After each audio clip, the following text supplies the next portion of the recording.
Welcome back to my YouTube channel. मैं आप सबकी मुस्कान है दोस्त से। आज का हमारा न्यू रिएक्शन वीडियो लेकर आए हैं शुभम मिश्रा अब पॉडकास्ट से। तो होने वाला है शर्मिष्ठा का जो अरेस्ट हुई हैं, तो उन्हीं के लिए है पॉडकास्ट। तो चलो देखते हैं क्या हुआ है क्या नहीं। तो जस्ट एक्सप्लेनेड। चलो हम वीडियो को देखते हैं क्या होता है। तो हमारी वीडियो स्टार्ट है, चलो देखते हैं। 22 साल की शर्मिष्ठा ने जो कुछ कहा था वो गलत था, गलत। लेकिन शर्मिष्ठा के साथ क्या जो कुछ हो रहा है वो सही है? इससे पहले कि कुछ लोग इस वीडियो सेक्शन में आकर ये शुरू कर दें कि भैया आप उसका सपोर्ट कर रहे हो, हम बोल्ड लेटर में आपको स्पष्ट करके बता दें कि ये वीडियो शर्मिष्ठा को समर्थन देने के लिए नहीं, बल्कि शर्मिष्ठा को जिस तरह से गिरफ्तार किया गया ये अच्छा उस पर सवाल खड़े करने के लिए इनका वीडियो देखिए।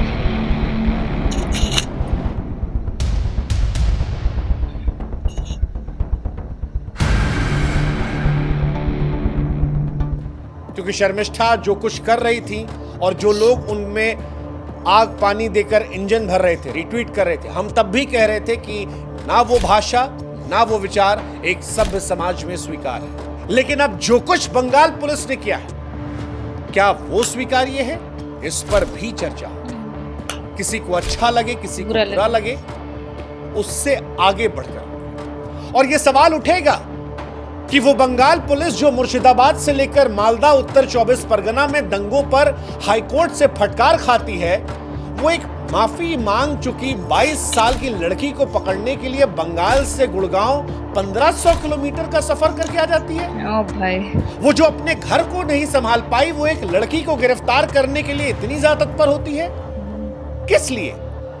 इसलिए क्योंकि कानून की मर्यादा बनाकर रखनी थी, या उस लिए कि वहां जो राज्य सरकार है उसका एक बड़ा वोट बैंक है और अगर इस लड़की को गिरफ्तार कर लिया जाएगा तो एक मैसेज जाएगा कि हम तुम्हारे हैं सनम। ये सवाल उठेगा क्योंकि इसी राज्य की पुलिस को हाईकोर्ट ने फटकार लगाई थी और अब भारत में यह सवाल उठेगा कि क्या एक धर्म पर ही भावनाएं आहत होती हैं, सलाखें तैयार होती हैं और एक जगह पर so called freedom of speech and expression?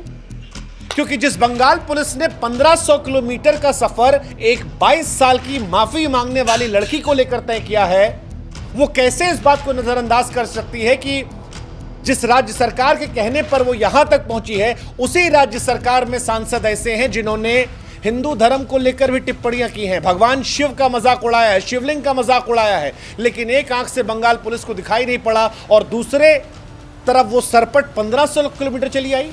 ये कैसा कानून है? ये कैसा कानून है जो धर्म और सियासत का चेहरा देखकर बट रहा है? और आज ये सवाल पूछा जाएगा, ये बात स्पष्ट करते हुए पूछा जाएगा कि यहां समर्थन या विरोध शर्मिष्ठा का नहीं है, बल्कि भारत में एक देश में दो कानून का है। हमने ये मसला पहले भी उठाया था, जब प्रोफेसर साहब को गिरफ्तार किया गया था तब भी हमने कहा था कि मध्य प्रदेश में मंत्री को गिरफ्तार नहीं किया गया, लेकिन प्रोफेसर को गिरफ्तार कर लिया गया। एक गुनाह की एक को सजा, एक को माफी कैसे हो सकती है? और आज ये मसला शर्मिष्ठा को लेकर भी हम उठाएंगे। ये कहते हुए उठाएंगे कि शर्मिष्ठा ने जो कुछ कहा था वो गलत था, लेकिन शर्मिष्ठा को गिरफ्तार आप कर लेंगे और बाकी को आप छोड़ देंगे, ये सही कैसे हो सकता? 22 साल की लड़की है, वो एक सोशल मीडिया पर पोस्ट करती है, माफी मांगती है, ये कहती है बार बार कि पाकिस्तान समर्थित आतंकवाद ने कश्मीर में जो कुछ किया था उसे देखकर उसके अंदर गुस्सा आया था, पाकिस्तान के कलाकारों पर निशाना उसने साधा था, भाषा खराब थी, गंदी थी, घिनौनी थी, लेकिन इंटेंशन पाकिस्तान को जवाब देना था। उस दुख में, उस गुस्से में बढ़ते बढ़ते और कुछ लोगों के वो रीट्वीट कमेंट के डीजल फ्यूल डालते डालते उस लड़की ने मर्यादा को लांघ दिया। आतंकवाद, कट्टरपंथ से आगे बढ़कर उसने पैगंबर मोहम्मद को लेकर टिप्पणी कर दी जो नहीं करनी चाहिए थी, धार्मिक भावनाओं को ठेस पहुंचाने वाली थी। लेकिन सच यह भी है कि उसने माफी मांग ली थी। यह लिखा था कि मैं बिना शर्त माफी मांगती, मेरी टिप्पणी कट्टरपंथी आतंकवादियों के लिए थी, किसी धर्म को ठेस पहुंचाने के लिए नहीं। यह भी कहा था कि मैं सावधान रहूंगी, माफ कर दीजिए मुझे। लेकिन पश्चिम बंगाल की पुलिस ने उस माफी को कुचल दिया। वो पुलिस जो अपने ही राज्य में स्थिति को संभाल नहीं पाती, वो सरपट गुरुग्राम पहुंच गई, हथकड़ियां पहनाई, वो लड़की चिल्लाती रही कि ये डेमोक्रेसी नहीं है। और यही पुलिस उसी लड़की को, जो लोग रेप की धमकी दे रहे हैं, जो सर तन से जुदा की बात कर रहे हैं, जो घर से उठवा लेने की बात कर रहे हैं, जो उसे जिंदा जला देने की बात कर रहे हैं, जिनके social media post social media पर भरे पड़े हैं, नाम सामने है, उस पर पूरी तरह खामोश है। सवाल है क्यों? और आज कई सारे सवाल उठेंगे। शर्मिष्ठा की गिरफ्तारी ने कानून की निष्पक्षता, सत्ता की प्रायोरिटीज और बोलने की आजादी पर कहां तक माफी है, इसको लेकर सवाल खड़े किए। यह कहानी अब उस लड़की की नहीं है, बल्कि डेमोक्रेसी की आत्मा को लेकर है। क्योंकि बंगाल पुलिस ने 1500 किलोमीटर का सफर तय किया है, लेकिन यही बंगाल पुलिस मुर्शिदाबाद, माल्टा, उत्तर 24 परगना में सांप्रदायिक हिंसा के मामले पर खामोश रहती है। बार बार वहां हाईकोर्ट कहती है और एक लड़की पर सरपट चली आती है। क्या यह न्याय है? सत्ता का खेल है।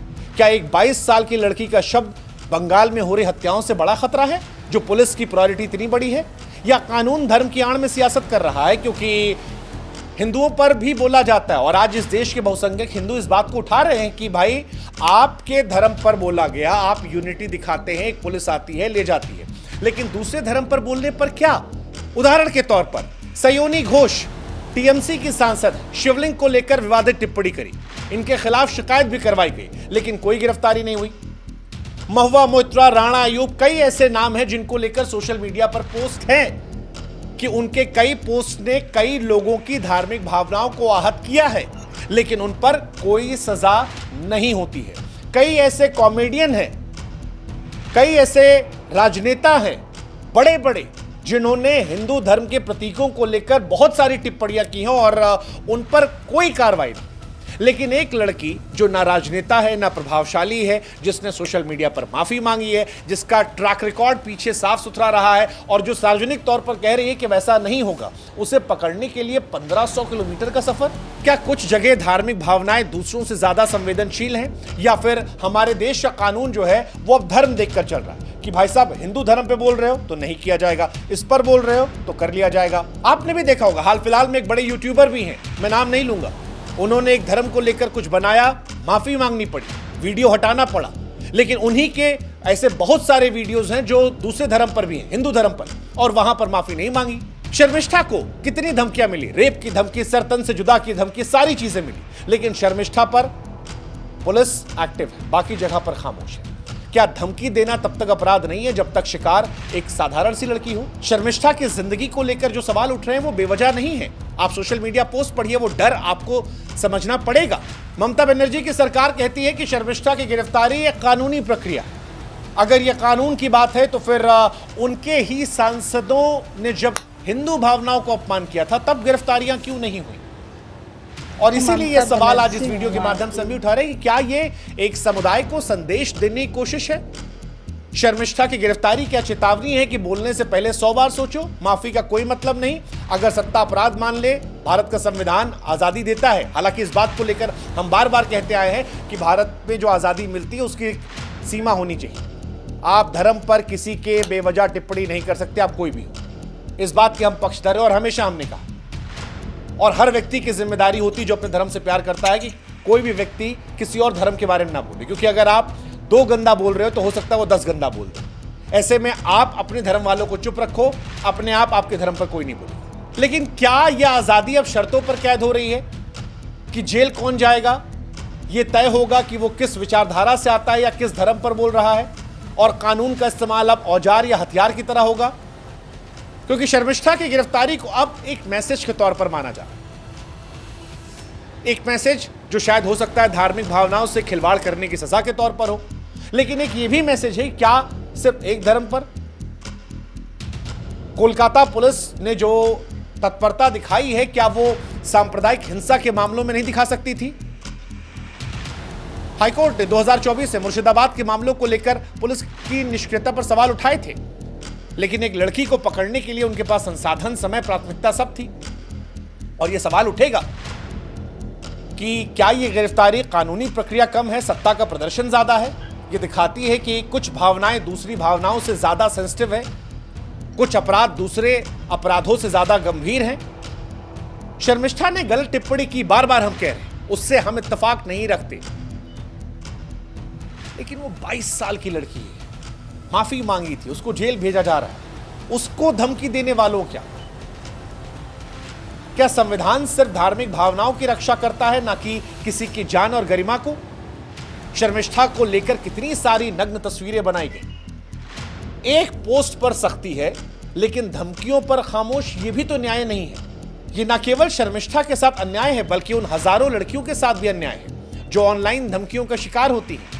अगर धमकियां अपराध नहीं है तो फिर क्या एक लड़की की जिंदगी की सुरक्षा कोई मतलब नहीं? और बार बार यह सवाल उठेगा कि क्या कानून में भी पक्षपात होता है, कि आप किस धर्म पर बोल रहे हैं? यह सवाल बहुत इंपॉर्टेंट है, बार बार मैं कह रहा हूं। सयोनी घोष का मामला मैंने उठाया, वो टिप्पणी आई थी, कार्रवाई नहीं हुई। और भी कई सारे नाम है, बड़े पत्रकारों के, बड़े सांसदों के, लेकिन एक साधारण सी लड़की को उठाकर जेल में डाल दिया था। अब शर्मिष्ठा की जिंदगी पूरी तरह बदल चुकी है। लॉ की पढ़ाई करने वाली लड़की अब कानून की उलझनों में फंस गई है। उसका करियर जो है खतरे में है। सोशल मीडिया पर उसे कुछ लोगों ने कट्टरपंथी, कुछ ने हिंदू शेरनी बना रखा है, और इन दोनों लोगों ने मिलकर उसे बर्बाद किया। दोनों लोगों ने मिलकर बर्बाद किया। उसके ऊपर 5 FIR है, नई शिकायतों का डर है, माफी मांगना, जेल भेजना, क्या सिस्टम का दुरुपयोग, ये चर्चा चलती रहेगी। लेकिन एक सवाल जो उठेगा वो ये कि क्या सोशल मीडिया पर एक पोस्ट ने उसकी जिंदगी को तबाह कर दिया? ये सबक भी है, सबक है ये हमारे आप जैसे लोगों के लिए। शर्मिष्ठा की घटना सबक है कि सोच समझ कर बोलो। सोशल मीडिया पर एक शब्द आपकी जिंदगी बदल सकता है। धार्मिक मुद्दों पर विशेष सावधानी बरतें। भीड़ और सत्ता के दबाव में यहां पर कानून जो है वो सियासत बन जाता है। हम उस देश में रहते हैं जहां पर बलात्कार, हत्या पर पुलिस चुप रहती है, लेकिन सोशल मीडिया पोस्ट पर अगर 100 लोग मिलकर उठा लें तो पुलिस की प्रायोरिटी हो जाती है। और सबसे बड़ी बात, कितनी नफरत फैली इस घटना से। गलती की अगर सजा देनी है तो धर्म देखकर मत दीजिए, एक जैसी कीजिए, फैसले निष्पक्ष रखिए। यह हम सरकारों से भी अपील करेंगे। शर्मिष्ठा की गिरफ्तारी सिर्फ एक केस नहीं, बल्कि कानून, धर्म और सत्ता की सियासत की कड़वी सच्चाई है, जो सवाल उठाती है कि हमारा सिस्टम क्या सभी को न्याय दे रहा है? धार्मिक भावनाओं की रक्षा हर धर्म के लिए एक जैसी क्यों नहीं है? अभिव्यक्ति की आजादी सत्ता की कैद में आखिर क्यों है? शर्मिष्ठा की गिरफ्तारी चेतावनी है कि आपको बोलने की सजा मिलेगी, आपको माफी मिलेगी, लेकिन विचारधारा देखकर। और यह लोकतंत्र के लिए अच्छा नहीं है। यह समय है कि निष्पक्षता, संवाद और समानता के लिए हम आवाज उठाएं। यह मामला हर उस नागरिक का जो चाहता है कि कानून का तराजू सबके लिए बराबर। शर्मिष्ठा के टूटते सपनों देखकर हमें पूछना पड़ेगा, क्या वाकई में हम निष्पक्ष भारत की तरफ बढ़ रहे हैं या सिर्फ सियासत के गुलाम बन रहे हैं? आज ये आपको समझना है, क्योंकि हो सकता है कि आज आपको अच्छा लग रहा हो शर्मिष्ठा जेल में गई, कल को हो सकता है यही तराजू दूसरी तरफ से आए, तब शायद आपको एहसास होगा कि आज हम क्या कह रहे थे। इसलिए अगर आप इस विषय को लेकर हम पर चढ़ रहे हैं और कह रहे हैं कि आप शर्मिष्ठा का सपोर्ट करें, नहीं, हम उस विचारधारा के खिलाफ जा रहे हैं जहां पर एक तरह से कानून काम नहीं करता, एक गलती के लिए जहां पर अलग अलग नियम कायदे हैं, और ये अलग अलग राज्य सरकारों ने अपने अपने हिसाब से कर रखा है। राज्य सरकारों ने जिस तरह से पुलिस का इस्तेमाल करना शुरू किया है वो डराने वाला है, डराने वाला है। विचारधारा देखकर, भावना देखकर अगर देश का कानून चलेगा तो फिर डेमोक्रेसी के मायने रह नहीं जाएंगे। फिर वही बात होगी जो शर्मिष्ठा ने वहां कही कि डेमोक्रेसी शोषण कर रही है।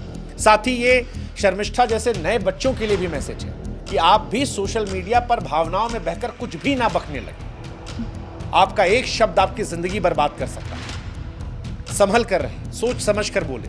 सोशल मीडिया पर नंबर, फॉलोवर, कमेंट या वो माहौलबाजी देखकर बहे मत, क्योंकि नफरत की आग सबसे पहले अपना घर जलाती है, जिस आग में आज शर्मिष्ठा और उसका परिवार जल रहा है। यह घटना सबक है, लेकिन इस सबक के साथ यह घटना सवाल पूछने वाली है कि भारत में क्या भावना, धर्म देखकर अब गिरफ्तारियां होंगी, कानून चलेगा? और यह सवाल आपको ही पूछना चाहिए। सवाल यह भी कि सिर्फ एक धर्म पर टिप्पणी के लिए जेल नहीं हो सकती।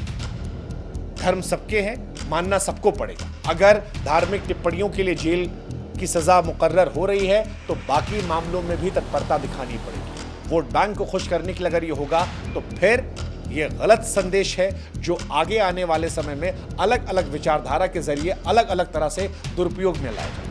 उम्मीद करते हैं कि इस घटना पर आप सभी भी सामने आएंगे, इससे सबक लेंगे, समझेंगे, और जो निष्पक्षता या कानून के बराबरी के सवाल है उन सवालों को मिलकर उठाएंगे। जय हिंद, जय भारत, नमस्कार। सो हे गाइस, आप लोगों को कैसा लगा ये वीडियो? एंड आप लोग किसके सपोर्ट में हो, आप लोग कमेंट करना एंड अपना ओपिनियन देना। तो गाइस वीडियो में मिलते हैं नेक्स्ट, बाय बाय।